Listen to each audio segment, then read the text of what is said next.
Buenos días, amigos, desde Madrid, al lado del Palacio de la Moncloa. Hoy vamos a hablar de elecciones, de las elecciones de Estados Unidos una vez más y de las elecciones en Podemos, en las que por descontado no creemos. Las elecciones de Podemos tienen un problema serio, y es que utiliza una plataforma que se llama Agora Voting, que es una plataforma ilegal, una plataforma ilegítima, una plataforma manipulable, una plataforma que cuenta con posibles votantes que Dios sabe quién es su padre y su madre, o incluso si son gente que ya ha muerto y está en los cementerios. Es decir, el censo, un elemento básico en unas elecciones, es falso. Y si el censo es falso, las elecciones no valen. Me cuesta creer que Rita Maestre no supiera que no había otro remedio que controlar la plataforma Agora Voting si quiere salir elegida. Porque desde que Iglesias empezó con el movimiento Podemos, salvo las excepciones lógicas que son aquellas zonas en que es imposible cambiar el resultado, sencillamente porque todos piensan lo mismo, en los demás sitios, sobre todo donde hay posibilidades de conflicto, y Espinar ya lo ha vivido en varias ocasiones, las votaciones se pueden manipular, porque no hay un ente objetivo neutral que lleve todo el proceso, sino que hay una empresa que cuida de la famosa plataforma, pero hay un momento cuando se empieza a contar los votos, o incluso antes, cuando aún no han entrado todos los votos, se puede hacer todo lo que se quiera para cambiar el sentido de la elección. Lo hizo Espinar en las elecciones a la Asamblea de Madrid y lo ha hecho Podemos en estos momentos, cuando se quería intentar en Podemos un cambio que podía ayudar a mejorarlo. Si en Podemos hay un pequeño grupo, la banda de los cuatro, de la que ahora en estos momentos podemos excluir a Errejón, si en Podemos hay una pequeña banda de los cuatro que cuando quiere dar un resultado lo modifica a su gusto, quiere decir que Podemos no se puede considerar en serio, y si no es capaz Podemos de eliminar a Pablo Iglesias, a Monedero y compañía, se encontrará con que con un sistema de elección de tal pelaje, jamás la gente válida de este país podrá estar dentro de Podemos. Y sin la gente válida al frente de Podemos, Podemos está muerto. Pablo Iglesias tiene el defecto de considerar que en España se puede funcionar como en Venezuela, que curiosamente en algunos momentos no funcionaba mal del todo. Pero es indudable que con la presencia de Maduro, Venezuela ha tomado las votaciones con el mismo gusto y capricho que lo hace Podemos en España. Es decir, se falsean completamente los datos porque el censo se manipula y se meten los votos que se quieren, aparte que el sistema, como sabéis, no es fácilmente controlable por los demás, porque esto lo lleva solo un equipillo de confianza absoluta de Pablo Iglesias. Por lo tanto, Rita ha perdido, pero en mi opinión ha ganado. Rita ha ganado y lo único que le queda es esperar si en Podemos se dan cuenta de la situación y definitivamente se cargan a Iglesias democráticamente, o Podemos está completamente muerto y puede ser muchísimo peor todavía de lo que fue PSOE, Partido Comunista, Izquierda Unida y por descontado Partido Popular y Ciudadanos. Por lo tanto, en España hemos dado un paso atrás con las elecciones en Podemos. no merece la pena ninguno de los partidos que compiten. Todos son casta en estos momentos. Y de ahí no puede salir nada bueno. Es cierto que España está completamente al margen de lo que ocurre en el mundo. Y por lo tanto, lo que pase aquí no será por lo que hagamos nosotros, por lo que hagan los políticos españoles, por lo que hablan los parlamentos de las distintas comunidades. No será por ellos, sino será sencillamente por lo que nos venga desde fuera. Las otras elecciones han sido las de Estados Unidos. Y ha ganado Trump. Y ha ganado claramente. En realidad, Trump significaba, de alguna manera, una persona rica, estoy en completo desacuerdo con lo que dice Iglesias. Donald Trump representaba una ruptura con el sistema político, digamos, actual, que en realidad no me estoy refiriendo por descontado a la Constitución americana, ni al poder ejecutivo, legislativo, ni al judicial. En Estados Unidos los poderes funcionan bastante bien y Trump no tiene peso suficiente para poder cambiar absolutamente nada. En cuanto a que los juegos de poder están equilibrados. Justo lo contrario que en España.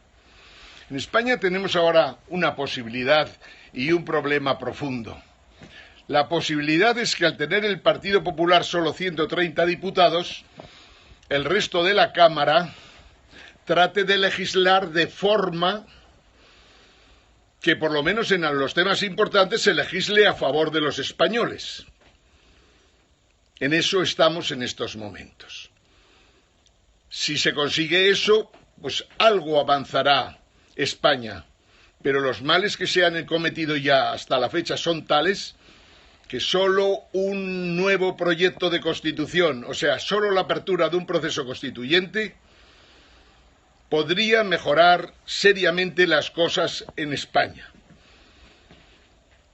Solo una nueva ley electoral en la que los elegidos representen de verdad a sus votantes y pasen los fines de semana con ellos viendo lo que ha hecho bien, lo que ha hecho mal, lo que tiene que hacer en la próxima semana. Solo si cambiamos la ley electoral para que pueda ocurrir eso, España dispondrá de un sistema algo mejor del que hay en estos momentos, pero también será insuficiente. El mundo está cambiando a tal velocidad, hemos hablado mucho de esto y seguiremos hablando, el mundo ha cambiado a tal velocidad tras la crisis financiera provocada por el neoliberalismo, que en estos momentos solo hay que esperar sentado en la puerta viendo pasar el cadáver del enemigo, que en este caso es el neoliberalismo financiero. ¿Por qué me ha gustado a mí que ganara Trump las elecciones? Porque entra dentro de lo posible que su animadversión contra los banqueros de Wall Street se traduzca en que en los próximos tiempos los banqueros que han cometido actos criminales de todo tipo y variedad, y en ellos contemplo al presidente del HSBC, del Citibank, de Goldman Sachs, etcétera, que por cierto son propietarios en buena medida del Banco de Santander y del Banco Bilbao Vizcaya, los bancos más importantes de España. Espero que la animadversión que Trump siente por Wall Street y por los bancos permita que toda esta gente que ha cometido crímenes sin cuento termine procesada, juzgada objetivamente y condenada a prisión. Eso es lo bueno que tiene la posibilidad de que Trump cumpla con las promesas que ha dado en la campaña electoral. Porque es indudable que si el sistema financiero americano, si los grandes bancos no cambian de conducta y de comportamiento, tenemos un problema difícil, por no decir imposible, de resolver. Los bancos tienen que menguar de tamaño, los bancos en la sombra deben desaparecer, los bancos que comercian y trabajan y colaboran con verdaderas mafias criminales tienen que ser condenados todos sus dirigentes, y desde luego los bancos tienen que tener prohibido las titulaciones con productos que no reflejan la realidad de lo que dicen, y por descontado, en Estados Unidos los bancos no pueden emitir ya CDS jamás. Cualquier cosa que se haga con CDS tiene que ser para irlos reduciendo, algo que es muy complicado en estos momentos. Luego, Trump supone para nosotros una esperanza: que el sistema financiero americano corrija en parte la gran cantidad de defectos que tiene, que banqueros criminales no dirijan los destinos del mundo, y por descontado que lo que se haga en Estados Unidos sirva de modelo para lo que hay que realizar en Europa, que es prácticamente resolver los mismos problemas. Como sabéis, en Europa el sistema financiero está completamente caído, y en Europa es indudable que todavía, tras la votación sobre el Brexit, la City londinense sigue siendo el centro financiero más importante de Europa e incluso del mundo. Sumando Wall Street, el mundo financiero de New York, sumando el mundo financiero de la City, nos encontramos que se controlan prácticamente el 60% de los derivados que tanto nos preocupan a lo largo y ancho del mundo. Luego, Reino Unido y Estados Unidos, con Trump o sin Trump, siempre han ido muy bien relacionados y seguirán estando muy bien relacionados. El que crea que eso va a cambiar está completamente equivocado. Igual que en Bretton Woods, fueron americanos e ingleses los que prepararon un sistema monetario internacional que ha durado más o menos hasta el 2007, en estos momentos necesitamos una reforma total del sistema monetario internacional, porque no puede seguir como está en estos momentos, basándose exclusivamente en el dólar. Entre otras cosas, porque la economía del mundo en estos momentos no va en ningún sitio. Y si no va en Occidente, me refiero a Europa, Estados Unidos y Japón, y en Oriente hay también serias dificultades en estos momentos para mantener una política de desarrollo razonable, entonces está claro que no nos queda más remedio que tratar de resolver el problema del sistema monetario internacional, ahora que, tras lo visto, los grandes tratados que se iban a firmar del Atlántico y del Pacífico van a quedar durante un tiempo en stand-by, lo cual no es malo, porque en el fondo a todos nos interesa analizar exactamente lo que ha pasado con la globalización en los últimos 20 años especialmente, en lo que llevamos del siglo XXI e incluso desde 1995. La globalización se frenará y no es un problema. Que la globalización se frene quiere decir que el crecimiento se mantendrá más o menos como está en estos momentos a nivel mundial. Tanto el comercio exterior, tanto las transacciones internacionales como los crecimientos de los países disminuirán por obligación, pero ya de hecho estaban bastante estancados, como hemos comentado en este periscope tantas veces.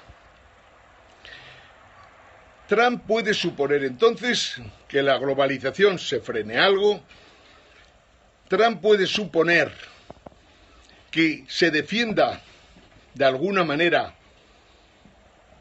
a las empresas pequeñas, medianas e incluso grandes americanas, con la condición de que buena parte de sus inversiones en el exterior vuelvan a Estados Unidos, con lo cual conseguirían unos fondos para los presupuestos de no menos de 200.000 millones anuales, que no está nada mal, que podrían servir para realizar inversiones. Fijaros lo que estamos diciendo. Son los bancos americanos fundamentalmente los que controlan la mayoría del Banco de Santander, del Banco Bilbao Vizcaya y prácticamente a todos los efectos de la banca española. Si las inversiones que tienen en nuestros bancos, los bancos americanos fundamentalmente, retornaran a Estados Unidos, quiere decir que los valores del Santander, BVA y demás bajarían a su verdadero valor. Quiere decir, el Santander, que está muy mal dirigido, por cierto, por Ana Botín, la lógica sería que en un periodo de tiempo relativamente corto pasara de 4 euros y pico, que está en estos instantes, tras intentar subirlo denodadamente durante los últimos 6 meses, ahora que está volviendo a caer el Banco de Santander, su valor, si los americanos se marcharan, pues caería pronto y rápidamente de 4 y pico a no más allá de 2. Y en una segunda fase incluso podría ponerse a nivel del precio del Banco Popular en estos momentos. Porque el Banco Popular, como su propia presidenta inconscientemente dice, cada día que se crea una startup tienen que reaccionar. Como se crean cada día miles de startups que tienen que ver con el negocio financiero, pues quiere decir que si la señora Botín se tiene que preocupar de estas cosas, lo que supone claramente es que su banco ya no pertenece a este mundo, o mejor dicho, ya no pertenece al mundo en el que vivió su padre. Y por lo tanto el Santander es un banco a desaparecer, como el Banco Bilbao Vizcaya, etcétera, etcétera. La extinción de los bancos será muy fuerte en todo el mundo, pero también en Europa y por descontado en España. Decimos que con tanto estas cosas van a salir a la luz y por lo tanto en principio no es malo, porque ¿qué es lo que estamos defendiendo nosotros? Nosotros os decimos una y otra vez que el mundo ha cambiado, España ha cambiado. España ha cambiado para mal. El mundo va mal. Nosotros veremos nuestras empresas caer en los próximos tiempos. Veremos a muchas empresas con problemas. Hasta un 25-30% de las empresas que en estos momentos existen en España. Porque, como podéis imaginar, cuando el Estado español está quebrado a todos los efectos y solo oficialmente mantenemos que es un Estado solvente, cuando los bancos están quebrados y solo oficialmente mantenemos que siguen solventes, cuando el Deutsche Bank está quebrado y el Banco Central Europeo están quebrados y solo se mantienen oficialmente solventes, quiere decir que una parte muy importante de la financiación que reciben las empresas está completamente tocada y por lo tanto esto supone que antes o después las empresas encontrarán serias dificultades para financiar simplemente sus operaciones corrientes. El Estado español es insolvente, no lo reconoce nadie, por descontado. Pero un Estado insolvente lo tiene muy complicado para poder ayudar a una banca a la que ya ha ayudado demasiado, hasta el punto de invertir en ella vía avales, vía inversiones directas, más de 500.000 millones de euros que la banca por descontado no podrá devolver jamás. Estamos entonces en una situación en España terrible, pero no es menor la situación que hay en Europa. La Unión Europea, dirigida por un presidente que lo mejor que se podría decir que bebe más de la cuenta, la Unión Europea no puede funcionar así. La Unión Europea no puede funcionar con una presidenta o una canciller alemana que ha tenido unos comportamientos con países del sur de Europa, planteamientos verdaderamente criminales. Europa no puede funcionar si Alemania tiene importancia en Europa. Europa no puede funcionar si Francia todavía tiene algo de peso. Es cierto que todo parece que va a cambiar y tendremos que pensar dos cosas. Si la Unión Europea se puede mantener de otra manera y si la Unión Monetaria Europea, por el contrario, debe desaparecer para siempre y volvemos cada país de momento a sus monedas o unas monedas parecidas a las que tenía para que nos permitan de alguna manera poder hacer también política monetaria y no solo una política fiscal que en el fondo solo ha realizado ajustes en los últimos tiempos. España va muy mal, Italia va muy mal, Francia va peor, Alemania va pésimamente y está completamente quebrada, el Reino Unido se ha salido de Europa en el momento adecuado, se diga lo que se diga, el Reino Unido va en estos momentos razonablemente bien. Estados Unidos es una gran incógnita para mucha gente, pero no para mí, en el sentido de que Trump puede suponer acelerar la caída del neoliberalismo financiero, algo que hemos deseado todo el mundo desde hace muchísimos tiempos. Por lo tanto, la presidencia de Donald Trump, en principio, estará controlada por el poder legislativo sin dudas de ninguna clase en Estados Unidos y puede avanzar en los campos en los que nosotros consideramos que hay que avanzar.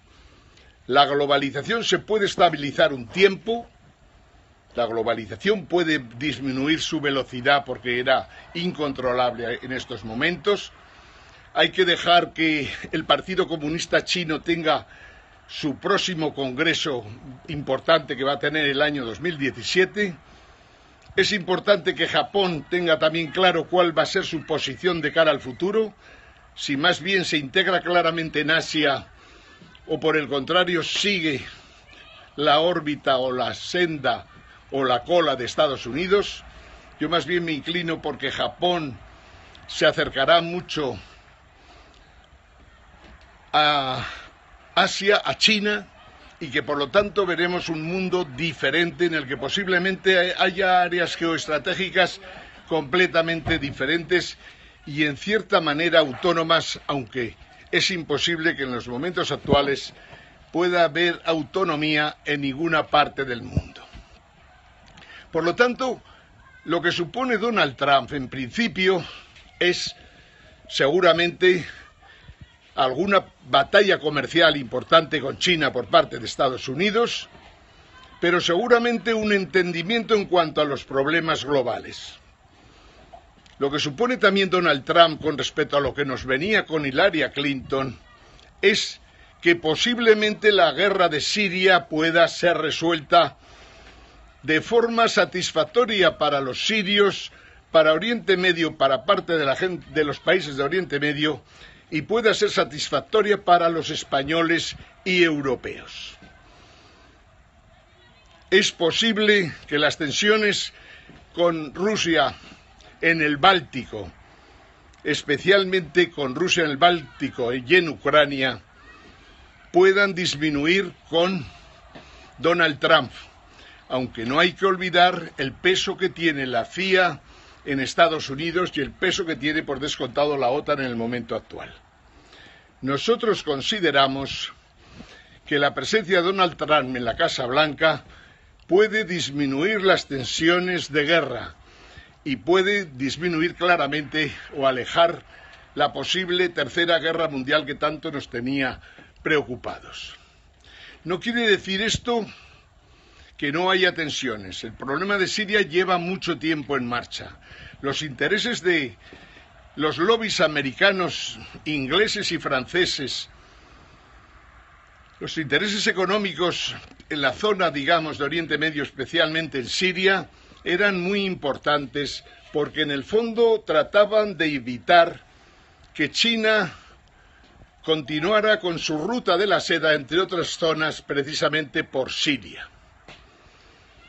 El tiempo nos dirá si nos equivocamos o no, pero creemos que en estos momentos hay la posibilidad, en estos momentos que Estados Unidos está perdiendo la guerra en Siria una vez más, ya desde Vietnam no ha ganado ninguna guerra, en estos momentos en que Estados Unidos está perdiendo la guerra de Siria y en el que Obama intenta acabar con todos aquellos que conocen los tratos raros que ha tenido Estados Unidos con el ejército islámico y fuerzas terroristas en Oriente Medio, tras esto entra dentro de lo posible que en Siria se pueda llegar a un acuerdo entre Rusia y Estados Unidos y las cosas se normalicen algo. Esto supondrá, por descontado, una derrota clara una vez más de Estados Unidos, aunque se tratará de vestir de otra forma. Pero sería muy importante que ocurriera sencillamente porque al menos se alejaría las posibilidades de una tercera guerra mundial, lo cual no quita que en el norte de África seguiremos viviendo problemas y posiblemente algunos que nos afecten a España, como pueden ser lo que ocurre en Marruecos y Argelia. Pero bien, hemos tocado una serie de temas importantes que en el fondo suponen que de momento las medidas que pueda tomar Donald Trump pueden ir en la dirección que a nosotros en el fondo nos gustaría, y es que el neoliberalismo financiero se hunda definitivamente, que tras el capitalismo y el marxismo podamos pasar a una nueva etapa en la historia del mundo y que el poscapitalismo se pueda ir imponiendo ya decididamente en Europa. Porque en el fondo lo que estaba ocurriendo en estos momentos era que había unas tensiones enormes entre capitalismo y poscapitalismo que se traducía en que prohibiciones en los estados para que el poscapitalismo saliera adelante. Lo cierto es que el tiempo ha demostrado que juntar neoliberalismo con la infotecnología o las tecnologías de la comunicación no encajaban de ninguna manera y por lo tanto tratar de frenar el avance del poscapitalismo en economías colaborativas, en tecnologías que suponían prácticamente coste cero para los usuarios, tecnologías como los robots que permitían rebajar precios, tecnologías de todo tipo y variedad en el mundo de la energía que permitían que los pesos de las grandes compañías eléctricas disminuyeran. Todo eso, en este comienzo, por decirlo así, de legislatura en Estados Unidos, es bueno para los que creemos que el poscapitalismo tiene que ser el sistema global, tanto cultural como político, económico y social, que debe regir en el mundo por lo menos los próximos 200 años. Dijimos que la economía, hemos dicho muchas veces y lo repetimos una vez más, la economía de la información no es compatible con la economía de mercado. Esos problemas que tienen todavía de las tasas digitales del gobierno español demuestran una ignorancia tan bestial que supone poner puertas al campo. El tratar de que la gente paga por usar un CD o por copiar un CD o por simplemente bajarse un libro para leer. El pensar que por ahí pueden surgir ingresos que den beneficios a empresas que han perdido completamente el control de sus fuentes de ingreso es completamente absurdo y no saldrá adelante.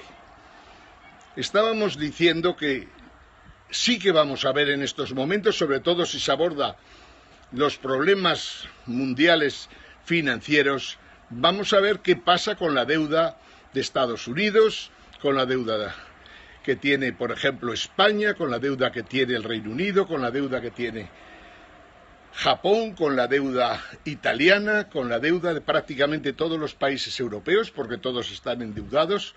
También tendremos que saber lo que pasa con la deuda que crea la financiación de las pensiones en la seguridad social en toda Europa, que lo tiene de una manera mucho más complicada que Estados Unidos. Vamos a ver en estos próximos 4 años muchísimas cosas y mucho riesgo a lo largo de 2017, que lo he venido diciendo muchas veces. En esta transición de capitalismo a poscapitalismo veremos caer miles y miles de empresas, grandes, medianas, pequeñas, autónomos, empresas de todo tipo en España, en Europa y en el mundo.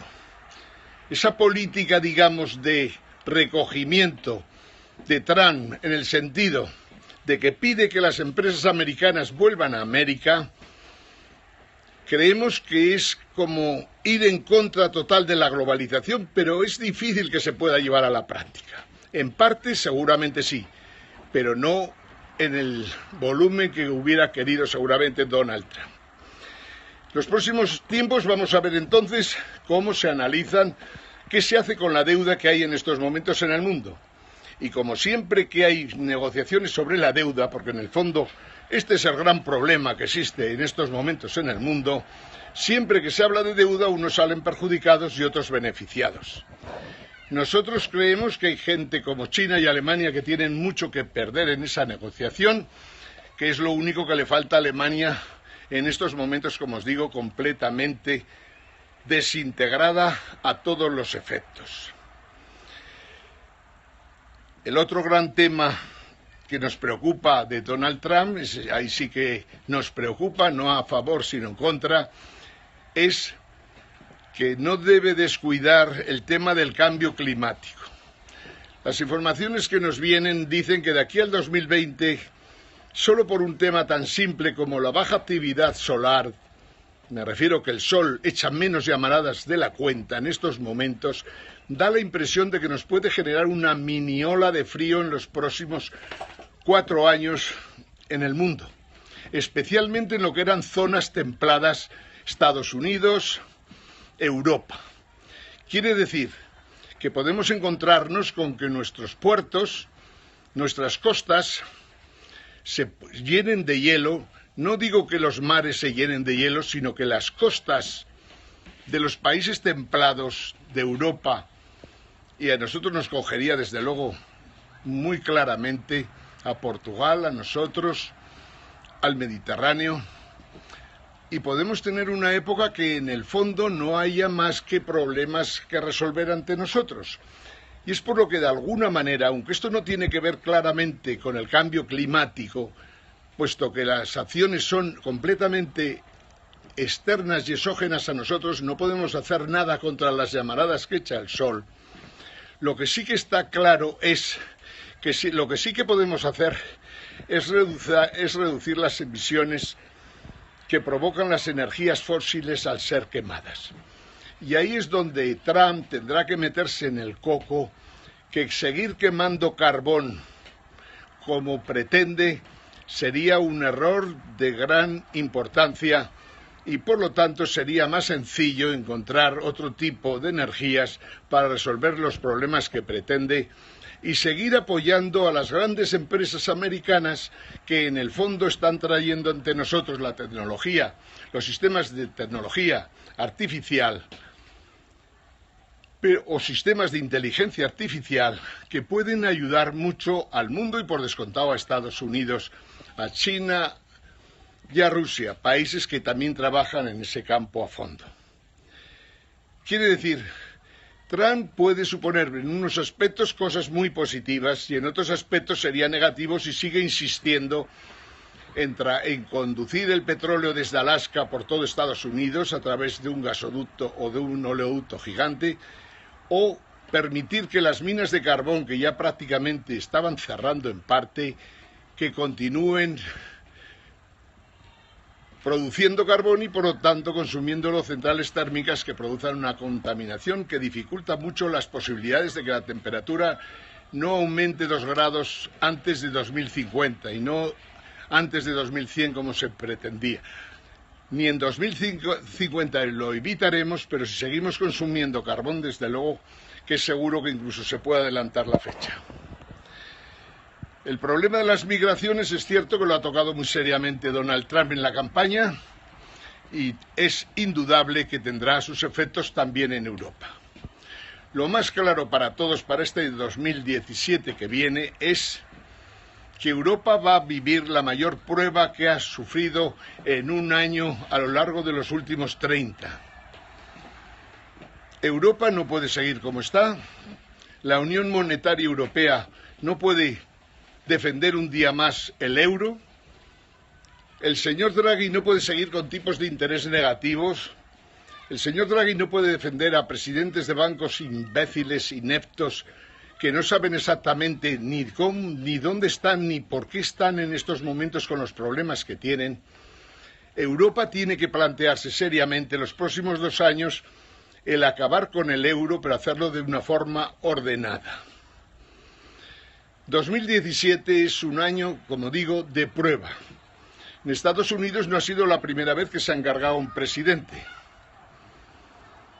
Por lo tanto, supongo que el sentido común y sencillamente no ir contra todos puede hacer que Trump cambie alguna de las medidas que quería implantar en los próximos tiempos. Lo cierto es que en Europa estamos viviendo una época que nos recuerda a los años 30, pero no por exactamente porque tengamos un partido nazi ante nosotros o un partido fascista como el de Mussolini, no. Sencillamente el problema fundamental en Europa en estos momentos es que los gobiernos dan la impresión de que no sirven absolutamente para nada. Los parlamentos menos todavía.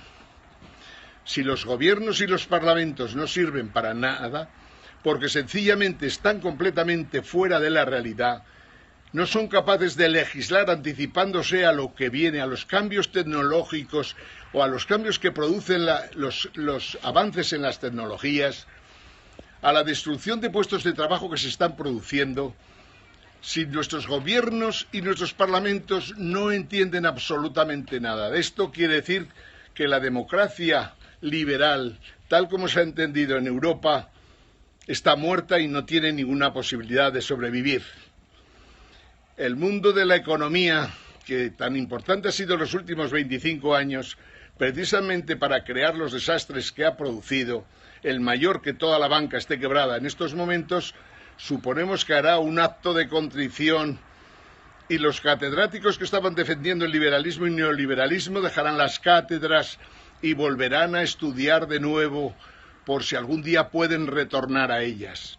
Lo que es cierto es que los españoles de bien y los jóvenes no deben escuchar para nada a los economistas españoles que han estado hablando y diciendo gilipolleces los últimos 20 años, porque con ellos está claro que no se va a ningún lado. El economista del futuro tiene que ser un economista, eso, que sepa cuál es el presente, pero sobre todo cómo será el futuro y cómo podemos ayudar para pasar hacia el poscapitalismo, que nos puede traer un cambio total de la forma de vivir en el planeta y por descontado en Europa y en España.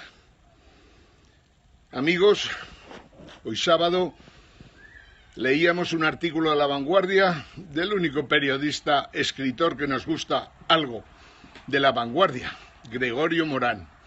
Hablaba curiosamente de Madrid, cuando él reside en Cataluña. Hablaba de las señoras de Barcelona que pasan por Madrid y dice que Madrid está muy sucio. Gregorio Morán hablaba que en Madrid solo hay 2 estaciones, seguramente tiene razón. Dice que en Madrid solo hay verano e invierno y que curiosamente los otoños no presentan como en otras partes de la propia España, como por ejemplo en Pirineo Sur, en Jaca estos días. En Madrid, en el Retiro, no presenta hojas ocres en el suelo, sino que presenta un verdor que impresiona por su fuerza, sobre todo en los días claros. Madrid es una especie de ciudad diferente en la que solo existen verano e invierno y un poquito de otoño, que nos traen esos maravillosos colores verdes del Retiro y de prácticamente toda la ciudad de Madrid, pues todavía quedan en parques suficientes como para que podamos ver ese verde con toda la intensidad que tiene. El resto de la prensa española, el resto de los artículos de La Vanguardia que he visto hoy, no merece la pena leer. No es extraño que están ya desapareciendo los kioscos en Madrid ni en Barcelona. No es extraño. Cuando la prensa se compra, cuando la prensa depende de bancos quebrados o de telefónicas quebradas, cuando la prensa depende de esta gente, la prensa está muerta y su información no sirve absolutamente para nada y es mejor no leerla. Es una pena que los partidos nuevos que surgieron en España, Ciudadanos y Podemos, hayan sido un completo desastre porque son más casta que la propia casta. Lo malo es que lo han conseguido en un tiempo récord. Si Podemos no es capaz de echar a Pablo Iglesias, a Monedero y compañía, Podemos está muerto y los españoles deberán ir pensando cómo sustituyen a los 4 grandes partidos que funcionan en España. Tiene que ser de otra forma. Los partidos no funcionan, fuera los partidos. Creo que merece la pena tomar en serio lo que son los movimientos. el movimiento 15M cuasi descuartizado podría volver a tener sentido en estos momentos, como vemos en algunas partes de España, que sigue habiendo movimientos muy interesantes, sobre todo en el campo de la sanidad. Experimén en Granada contra la señorita o señora Susana Díez, una política que tampoco sirve absolutamente para nada. Los movimientos son el futuro, digamos, de la democracia, de una democracia que va a pasar por unas pruebas imposibles de definir en estos momentos, pero que da la impresión de que se parecerá muy poco a esas democracias en las que soñábamos, pero que en España jamás hemos visto delante de nosotros. El último nombramiento del fiscal general del Estado no deja de ser más que una medida más de un gobierno conservador, de un gobierno corrupto que fundamentalmente trata de defender sus corrupciones. Rita Maestre debía haber denunciado los resultados de las elecciones y tenía que haber impedido que la plataforma Agora Voting se utilizara para computar los votos. Si considera que ha perdido y no se ha dado cuenta que en realidad la votación ha sido manipulada, peor para ella. Pero si no cae Pablo Iglesias antes de unos meses, Podemos está completamente muerto y no tiene solución posible. Desde Madrid, al lado del Palacio de la Moncloa, Ángel Gimeno, Movimiento 7 Jaques postcapitalista. Saludos a todos, amigos.